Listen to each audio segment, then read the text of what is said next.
locote que debe de alumbrar sin humo.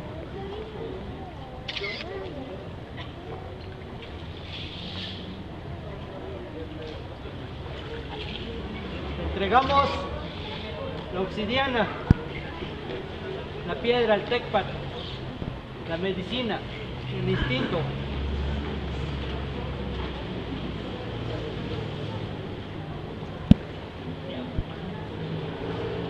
Te hacemos entrega de la tierrita, la semilla que representa la tierra, la semilla que vas a tener que sembrar, vas a tener que cosechar en este camino que acabas de decidir tomar.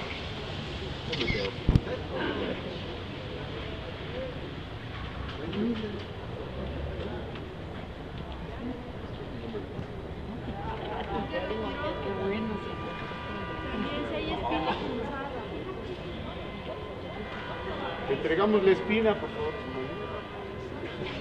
Sí. Te entregamos la espinita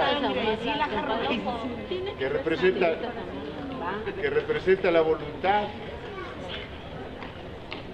que representa el camino difícil, el camino duro, lo que vas a tener que superar con la voluntad de Huitzilopochtli.